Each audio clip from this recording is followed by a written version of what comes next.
May mga makina na idinidisenyo upang maging mahusay. May iba naman na idinidisenyo upang maging maaasahan.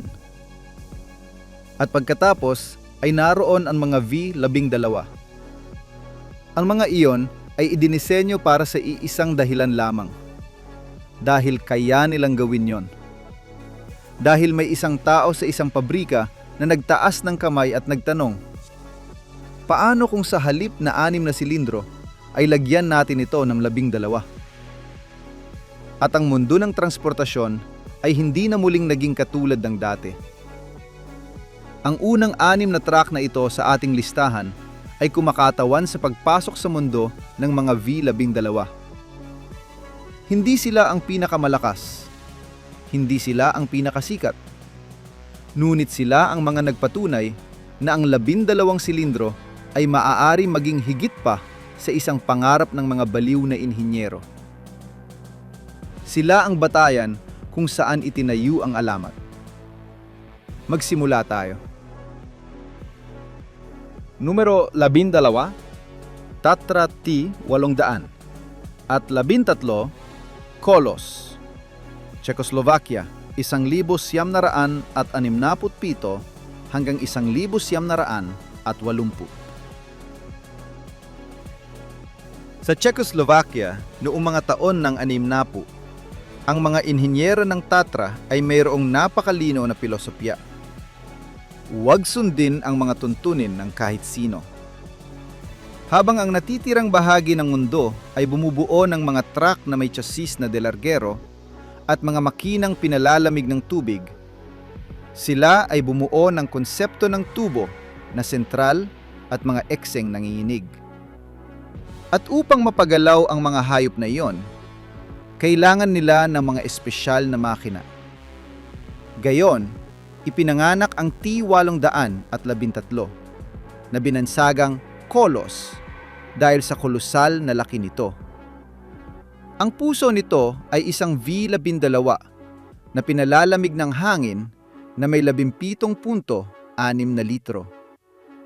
Sa usapin ng lakas, ang 270 kabayo nito ay tila isang biro kumpara sa mga modernong halimaw.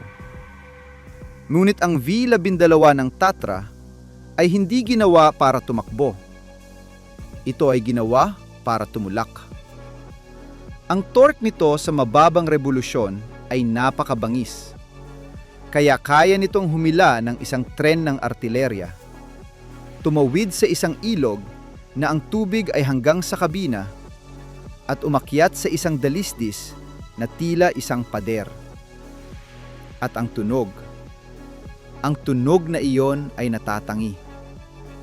Hindi ito ang malalim na ungol ng mga V12 na Amerikano, kundi isang metalikong hugong, tulad ng sa isang eroplanong depropeller na lumalapit sa malayo.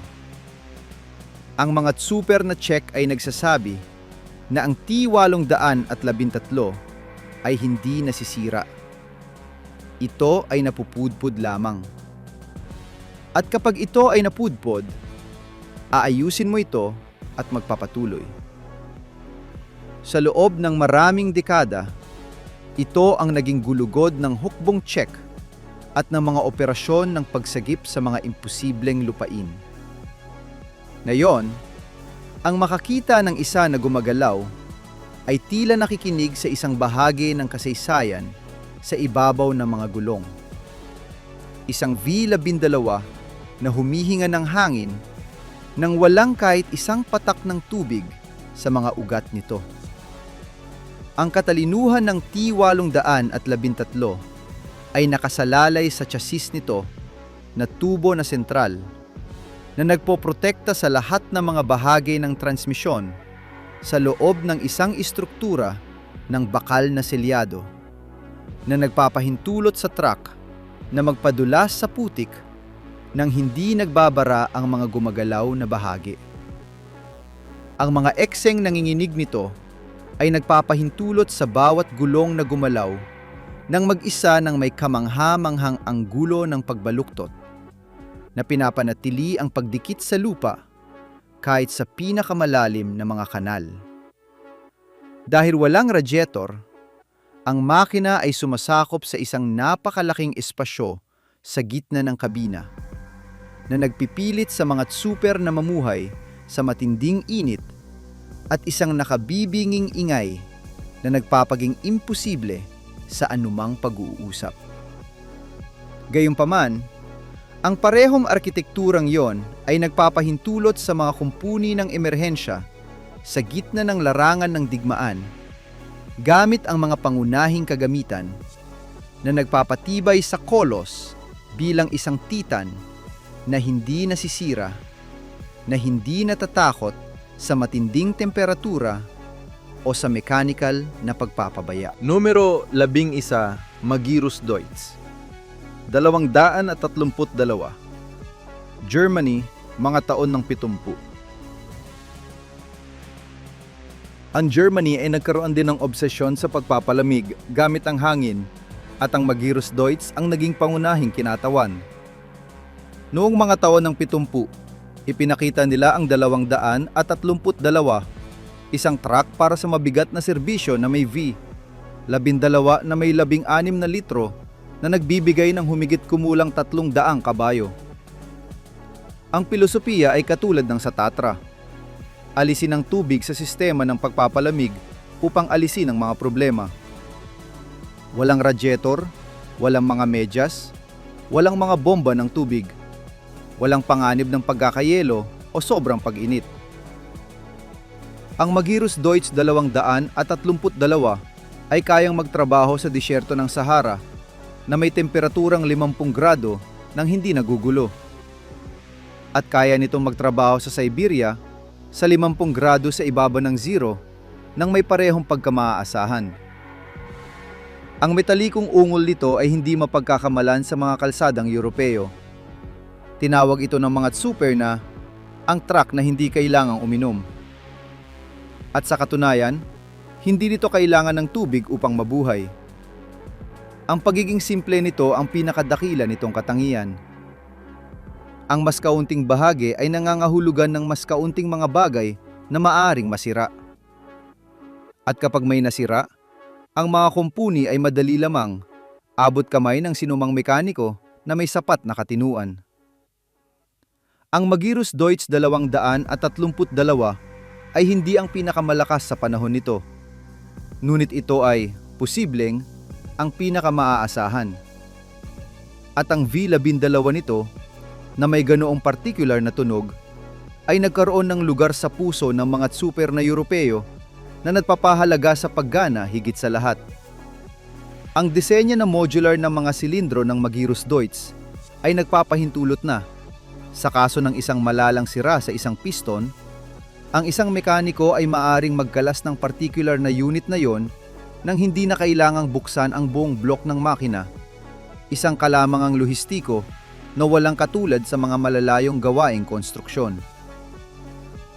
Ang mga palikpik ng pagpapalamig na gawa sa pundidong bakal ay idinisenyo upang ikalat ang init sa pamamagitan ng isang higanting bentilador na direktang nakakabit sa crankshaft na ang matinis na tunog ay nagiging isang katangi-tanging sipol kapag binibilisan ng husto. Sa Spain at Italy noong mga taon ng 70, ang mga truck na ito ay binansagang ang mga hindi nasisira dahil sa kanilang kakayahang magkarga ng mga blok ng marmol o graba sa ilalim ng araw ng tanghali nang wala kahit isang ilaw ng babala na bumubukas sa dashboard. Ang pagiging simple nito ay hindi kakulangan sa teknolohiya, kundi isang pinong-inhinyerya na nauunawaan na sa mabigat na transportasyon, ang bagay na hindi umiiral ay hindi maaring mabigo. Numero 10, GMCV 12. USA, mga taon ng 50 hanggang 60. Sa Amerika noong mga taon ng 50, ang sawikain ay mas malaki ay mas mabuti. At kinuha ito ng GMC ng literal. Nagpasya silang gumawa ng isang V12 na gasolina para sa kanilang mga truck ng mabigat na serbisyo.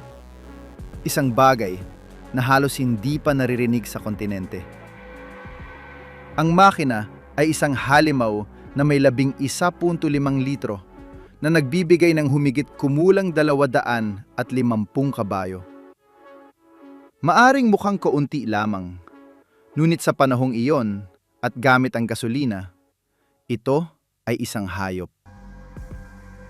Ang torque ay napakabangis.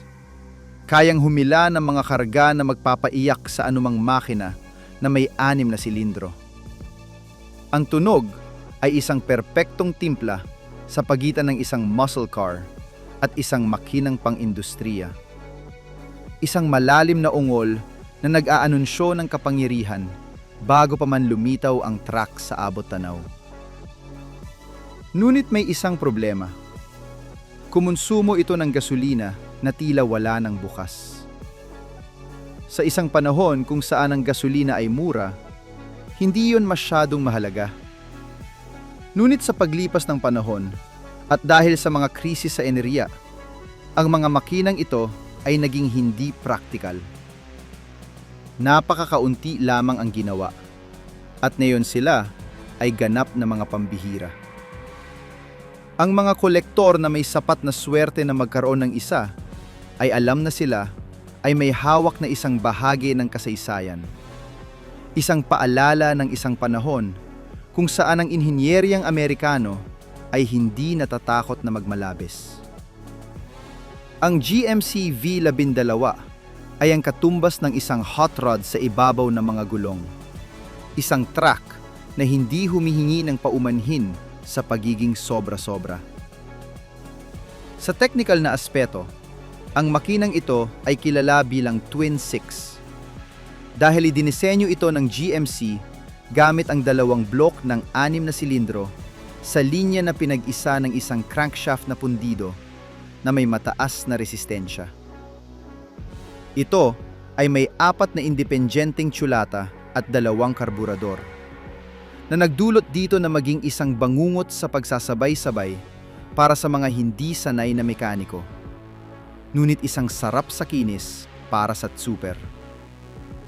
Hindi tulad ng mga diesel sa panahong iyon, ang V12 na gasolina ay nagbibigay ng lakas nito sa halos agarang paraan, na nagpapahintulot sa mga truck ng bumbero at ng transportasyon ng mga troso na mapanatili ang pare-parehong bilis sa mga dalistis ng Rocky Mountains.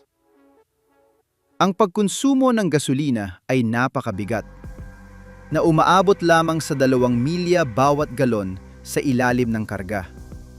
Kaya ang mga tangke ng gasolina ay kailangang may mga pang-industriyang sukat. Ito ang huling malaking hininga ng gasolina sa mabigat na transportasyon bago ipinataw ng diesel ang pang-ekonomiyang diktadura nito. Numero 9, Berliet T100, France, mga taon ng 50. Noong mga taon ng 50, ninais ng France na palawakin ang impluwensya nito sa Sahara. Ang problema ay, ang disyerto ay walang mga kalsada, at ang pagpapakilos ng mga mabibigat na makinarya sa mga bunton ng buhangin ay nangangailangan ng isang bagay na wala pang nakakabuo noon. Ang Berliet, ang Pranses na tagagawa, ay tumugon gamit ang T100. Isang halimaw na mas mukhang isang gusaling may mga gulong kaysa sa isang truck. Ang V12 na diesel nito, na may 28 litro, ay bumuo ng 600 kabayo, isang halimaw na figura para sa panahong iyon. Ang mga gulong nito ay may sukat na higit sa 2 metro ang taas. Ang bawat isa ay mas mabigat kaysa sa isang maliit na kotse, at ang truck ay napakalapad kaya sinasakop nito ang 2 buong linya. Upang bigyan ka ng ideya, kapag ito ay bumibiyahe sa kalsada, walang paraan upang lampasan ito. Sadyang wala ng espasyo. Ang T100 ay nagtrabaho sa mga minahan ng Sahara sa loob ng maraming taon, na nagpapakilos ng mga kagamitan sa pagbabarena at mga higanteng transformer. Ito ay isang mechanical na dinosaur sa isang prehistorikong kapaligiran. Ang pinakakamanghamanghang bagay tungkol sa T100 ay ang sukat nito. Kapag nakita mo ito sa tabi ng isang normal na truck, Ang iyong utak ay naguguluhan. Ang mga proporsyon ay hindi nagtutugma. Ang isang sasakyan tulad dito ay hindi dapat umiiral. Ngunit ito ay umiral at nagtrabaho. At napatunayan na sa sapat na lakas at disenyo, halos anumang bigat ay maaaring mapagalaw. Ang V-12 nito, kasama ang malalim na ungol na iyon na nagpapakatal sa buhangin, ay naging isang alamat sa gitna ng iilang mapalad na nakakita nito sa aksyon. Ang manibela ng T-100 ay napakabigat, kaya kailangang maglagay ng berliet ng isang maliit na makina ng kotse, isang panhard na may 2 silindro, na nakalaan lamang para sa pagpapatakbo ng hydraulikong bomba ng manibela at ng mga preno, upang ang T-Super ay makapagpihit ng manibela nang hindi nababali ang kanyang mga braso. Ang sistema ng pagpipreno ay gumamit ng maraming diskong nakalubog sa langis, isang makabagong teknolohiya para sa mga taon ng 50, na kinakailangan upang itigil ang 100 tonelada ng kabuuang bigat, na ang dambuhalang ito ay nagpapakilos sa ibabaw ng mga bunton ng buhangin. Sa loob nito, ang kabina ay mayroong air conditioning, isang ganap na karangyaan sa panahong yon, na idinisenyo upang protektahan ang mga tauhan mula sa 50 grado ng Sahara. Ang T-100 ay hindi lamang isang truck. Ito ay isang deklarasyon ng soberanya ng Pransya sa disyerto. Isang makina na nagpatunay na ang geographical na pagkakabukod ay maaring madaig ng laki ng isang makina na may 28 litro. Numero 8, Euclid. Iba't ibang mga modelong pangminahan, mga taon ng 50 hanggang 70. Ang Euclid ay isa sa mga dakilang pangalan sa pagmimina ng ika-20 siglo. Ang kanilang mga truck ay napakalaki, napakabangis, idinisenyo para sa iisang bagay, ang maglipat ng mga bundok ng lupa at mineral. At upang mailipat ang mga bundok na yon, kailangan nila ng mga makinang kapantay nito. Ang mga Euclid ay nagtataglay ng mga dambuhalang V12 na Detroit diesel na 2-stroke, isang mechanical na pambihira na nararapat sa sariling kabanata. Ang mga makinang ito, na may hanggang 24 na litro ng displacement at mahigit sa 700 kabayo, ay mga tunay na hayop. Ang sistemang 2-stroke ay nangangahulugan na ang bawat silindro ay nagpapasiklab sa bawat revolusyon, hindi sa bawat dalawa, tulad ng mga kumbensyonal na makina. Ang resulta ay isang palagiang ungol, isang matinis na hugong na tila hindi natatapos kailanman. Sa mga minahan, ang tunog ng mga Euclid ang naging musika ng trabaho. Kapag marami ang sabay-sabay na umaandar, ang lupa ay nanginginig. Sila ang naging mga hari ng mga minahan sa loob ng maraming dekada, na naglilipat ng mga kargada na sa ngayon ay tila imposible sa atin. Ang kanilang pagkamaasahan ay naging maalamat, at marami sa mga makinang ito ay patuloy na gumagana ngayon sa mga pang-industriyang aplikasyon mga dekada matapos gawin. Ang V12 ng Euclid ay hindi lamang isang makina. Ito ay isang monumento sa inhinyerya ng isang panahon kung saan ang hilaw na lakas ang tanging layunin. Numero 7. Tatrate, 800 at 15 12. Czechoslovakia/Czech Republic, 1,900 at 83 hanggang sa kasalukuyan. Isinasara natin ang unang kabanatang ito sa ebolusyon ng T-813. Ang T-815 ay kinuha ang lahat ng maganda sa hinalinhan nito at pinahusay ito. Ang V12 nito na pinalalamig ng hangin ay lumaki hanggang sa 19 litro at sa mga pinakamalakas itong bersyon ay umabot sa pagbibigay ng hanggang 500 kabayo. Ang chassis na tubo na sentral at ang mga eksing nanginginig ay pinino na nagdulot sa T-815 na maging mas may kakayahan pa sa mga imposibleng lupain. Ang truck na ito ay naging paborito ng mga hukbo ng kalahati ng Europa, ng mga kumpanya ng troso at ng mga serbisyo ng pagsagip. Ang kakayahan nitong lampasan ng mga hadlang, tumawid sa mga ilog at umakyat sa mga dalisdis ay maalamat.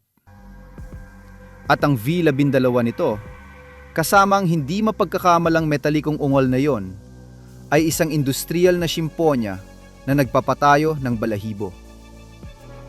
Hanggang ngayon, ang T-815 ay patuloy na ginagawa sa mga modernong bersyon na nagpapatunay na ang original na disenyo ay napakaganda, kaya hindi nito kailangan ng mga radical na pagbabago. Ito ang hari ng mga imposibleng lupain, ang truck na hindi nauunawaan ang mga limitasyon. At ang V-12 nito, ang pusong tumitibok sa gitna ng alamat na yon. Hanggang dito ay nakakita tayo ng mga kahanga-hangang hayop, mga truck na may V-12 na magpapakatal na sa kahit kanino. Ngunit ang 6 na darating ay ang Olimpo ng mga V-12. Sila ang mga nagdala sa salitang kalabisan sa ibang antas. Ang mga may makinang tila mga lokomotibo. Ang mga nagpakatal sa lupa sa bawat hakbang. At ang numero 1 ay napakabangis, kaya mayroon itong world record. Maganda ka, dahil ang lupa ay manginginig. Numero 6. Tatra T. 813 kolos. Mga taon ng 70 hanggang 80. Oo, ang Tatra ay nararapat sa dalawang pagbanggit.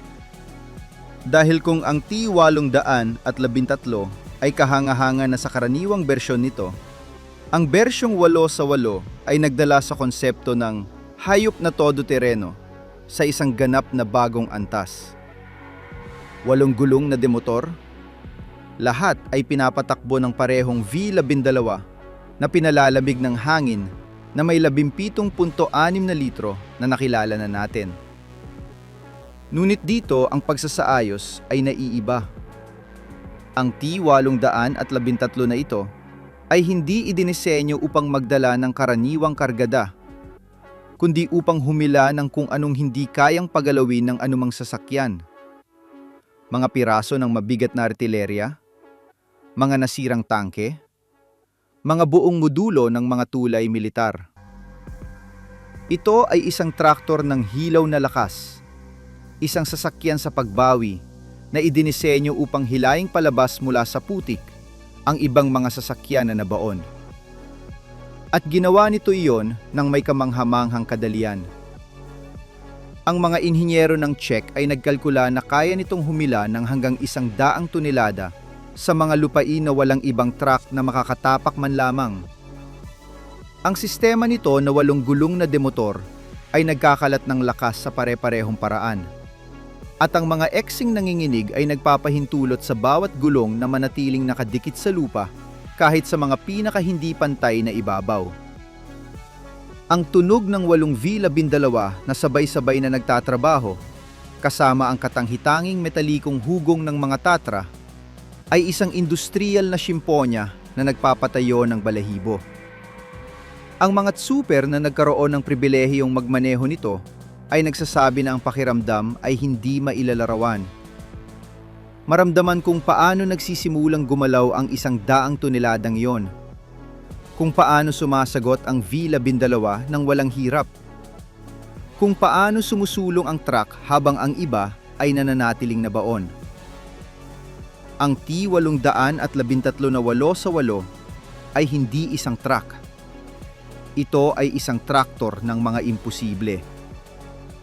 At ang V-12 nito, ang pusong tumitibok sa gitna ng alamat na yon. Numero 5. Leyland Octopus, bersyong V-12.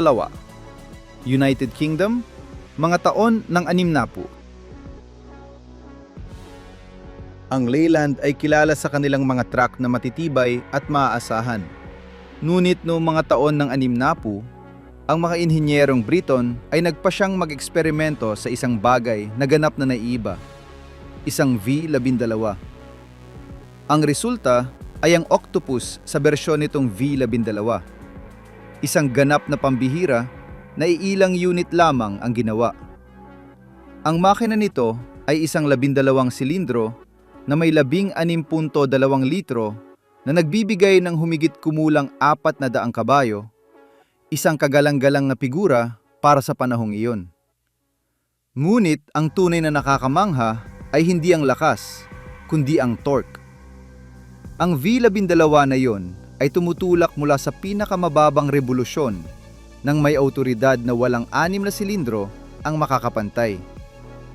Ang Octopus V-12 ay ginamit pangunahin para sa mga espesyal na aplikasyon kung saan kinakailangan ng isang natatanging kakayahan sa paghila. Transportasyon ng mga higanting transformer, makinaryang pang-industriya at mga kargadang sumobra sa sukat. At sa lahat ng iyon, ang V-12 ay sumasagot ng hindi nagrereklamo. Ang tunog nito ay malalim, malasutla, kasama ang katangi-tanging ugong ng mga makinang Briton na mahusay ang paggagawa. Ngunit ang problema ay ang pagiging komplikado. Ang isang V-12 ay may doble sa bilang ng mga bahagi kaysa sa isang 6 na silindro. At noong mga taon ng 60, ang elektronika ay hindi pa umiiral upang tumulong sa pamamahala nito. Ang pagpapanatili nito sa ayos ay nangangailangan ng mga napaka-espesyalisadong mekaniko at isang malaking budget. Dahil dito, hindi marami ang ginawa. Ngayon, ang iilang nakaligtas ay mga tunay na mechanical na unicorn na hinahanap ng mga kolektor mula sa buong mundo. Ang makakita ng isang Leyland Octopus V-12 na gumagana ay tila pagdalo sa isang makasaysayang kaganapan. Ang malalim na ungol nito, ang kahanga-hangang presensya nito, at ang ganap na pagkapambihira nito. Isang track na nagpapatunay na ang mga Briton ay marunong din makipagsabayan sa laro ng mga V-12. Numero 4. Detroit Diesel 12 V71. USA, mga taon ng 60 hanggang 80. Nakarating tayo sa isa sa mga pinakamaalamat na makina sa kasaysayan ng transportasyon. Ang Detroit Diesel 12 V71 ay hindi lamang isang makina, ito ay isang institusyon. Isang V-12 na two-stroke, 14 na litro ng displacement, at isang kakayahan sa pagbibigay ng lakas na nagsisimula sa 400 kabayo sa mga pinakapayak na bersyon nito hanggang sa mahigit 800 sa mga pinaka-ekstremong paghahanda. At ang pinaka-importante, ang tunog nito. Ang two-stroke ng Detroit ay may hindi mapagkakamalang ungol, matinis, metaliko, na tila hindi natatapos kailanman. Kapag ang isang 12 V71 ay pinatatakbo ng mabilis, tila isang pangkat ng mga mekanikal na bubuyog ang handang maghasik ng kaguluhan. Ang makinang ito ay ikinabit sa daan-daang modelo ng iba't ibang tatak. Kenworth, Peterbilt, Freightliner, Western Star, at napakahabang listahan pa. Ito ang hindi mapag-aalinlangan ng hari ng mga makinang V-12 na Amerikano sa loob ng maraming dekada. Ang tagumpay nito ay nakasalalay sa pagiging simple nito at sa lakas nito. Ang disenyo na two-stroke ay nangangahulugan na ang bawat silindro ay nagpapasiklab sa bawat revolusyon, hindi sa bawat dalawa, tulad ng mga konbensyonal na makina. Ang resulta ay isang patuloy na pagbibigay ng lakas na halos walang patid, na nagsasalin sa isang natataming kakayahan sa paghila. Ang mga super na nakapagmaneho ng isang 12 V71 ay naalala ito ng may halong respeto at pagmamahal. Sinasabi nila na hindi ito isang makina, ito ay isang kasama. Na nararamdaman mo ang pagtatrabaho ng bawat piston, bawat pagsabog, at bawat sandali ng lakas. At kapag nakarating ka na sa iyong destinasyon matapos ang daan-daang kilometro, ang makina ay patuloy pa ring humihingi ng higit pa. Ang 12 V71 ay nagkaroon din ng madilim na panig. Kumonsumo ito ng gasolina na tila isang dragon. At ang pagpapanatili nito ay hindi mura. Ngunit para sa mga nagpapahalaga sa lakas higit sa lahat, walang ibang opsyon.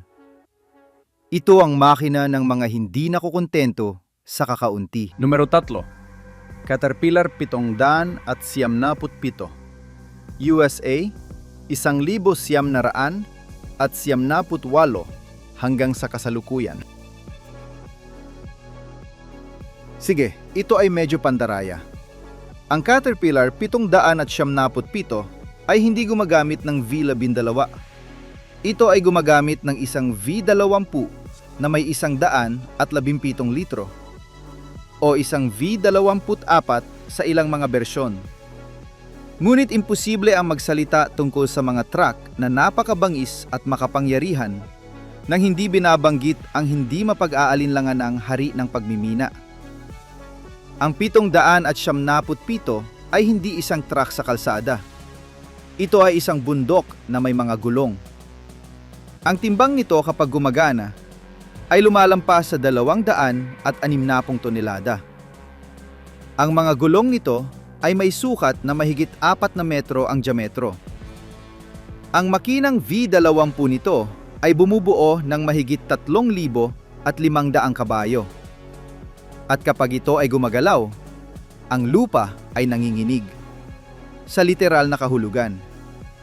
Ang mga minahan kung saan nagtatrabaho ang 797 ay kailangang idisenyo upang kayanin ang timbang nito. Ang mga daan kung saan ito dumadaan ay mga pribadong highway na binuo eksklusibo para sa kanya at sa kanyang mga kapatid. Hindi ito isang sasakyan na makikita mo sa isang karaniwang kalsada dahil sadyang hindi ito kakasya. Ang lapad nito ay sumasakop sa 2 buong linya at ang taas nito ay lumalampas sa anumang normal na tulay. Ngunit ang katayuan nito bilang ganap na Titan, bilang pinakamataas na pagpapahayag ng inhinyerya ng mga dambuhalang makina, ay nagbibigay sa kanya ng lugar sa listahang ito. Dahil kapag pinag-uusapan natin ang mga makinang napakabangis, ang V20 ng Caterpillar 797 ang pamantayan kung saan ang lahat ay sinusukat. At kahit hindi ito isang V12, ang espiritu nito ay pareho. Ang obsesyon sa lakas, ang pagdiriwang ng kalabisan, ang sagot sa tanong na, paano kung dagdagan pa natin? Mas maraming silindro, mas maraming litro, mas maraming kabayo. Ang Caterpillar ay sumagot gamit ang isang V20. At pagkatapos, ay gamit ang isang V24 dahil kaya nila. Numero 2, Kenworth W 900 kasama ang makinang Detroit 12 V72. USA, mga taon ng 70 hanggang 90. Ang Kenworth W 900 ay isa ng alamat sa kanyang sarili. Ang mahabang hood nito, ang mga patayong tambutso nito, ang agresibong tindig nito. Ngunit kapag sa alamat na yon ay ikinabit mo ang isang Detroit 12 V72, ang resulta ay isang bagay na malapit na sa pagiging relihiyoso. Ang 12 V72 ay ang ebolusyon ng 12 V71 na may 15.2 litro ng displacement at mahigit 600 kabayo sa mga pinakamalakas nitong bersyon. Ito ang parehong ungol ng two-stroke, ngunit may mas malaking displacement, mas maraming torque, at mas malakas na presensya. Ang kombinasyon ng W900 at ng 12 V72 ang naging pili ng mga super na hindi nakukontento na maging isa lamang sa marami. Ito ang pili ng mga nagnanais na mamukod tangi, ng mga nagnanais na ang kanilang presensya ay mapansin sa kalsada. Kapag ang isang W-100 na may 12 V-72 ay dumadaan, walang duda, ang lupa ay nayayanig. Ang metalikong ungol ay naririnig mula sa malalayong kilometro, at ang ibang mga tsuper ay tumatabi dahil sa respeto. Ang mga truck na ito ay ginagamit para sa mga pinakamabigat na kargada, para sa mga pinakamahihirap na ruta, para sa mga trabahong nangangailangan ng pinakamagaling sa lahat. At ang 12 V-2 ay palaging sumasagot. Ang pagkamaasahan nito ay maalamat, at ang lakas nito ay walang kapantay. Ang mga super na nagkaroon ng swerteng makapagmaneho ng isa ay naaalala ang karanasan bilang isang bagay na natatangi. Sinasabi nila na hindi lamang ito pagmamaneho, ito ay pakikiramdam. Ang maramdaman ang bawat piston, bawat pagsabog, bawat sandali kung kailan ang 600 kabayo ay naisasalin sa mga gulong. Ang W-100 na may 12 V-72 ay ang pinakamataas na pagpapahayag ng Amerikanong lakas sa ibabaw ng mga gulong.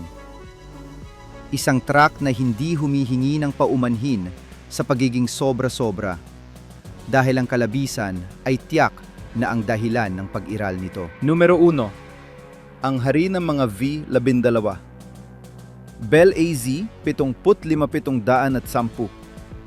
Belarus 2013 hanggang sa kasalukuyan. Hindi maaaring maging iba. Kapag pinag-uusapan natin ang mga truck na napakabangis at makapangyarihan, kapag hinahanap natin ang sasakyang pinakamahusay na kumakatawan sa ideya na mas malaki ay mas mabuti, ang isip ay hindi nag-aalinlangan kahit isang segundo. Ito ang Bella Z75,710. Ang halimaw na ito mula sa Belarus ay, opisyal, ang pinakamalaking dump truck sa buong mundo. At ang laki nito ay sadyang napakalaki, kaya mahirap paniwalaan na ito ay umiiral. May sukat itong mahigit 20 metro ang haba, halos 10 ang lapad, at 8 ang taas. Ang timbang nito kapag gumagana ay lumalampas sa 800 tonelada. Oo, tama ang nabasa mo. 800 tonelada.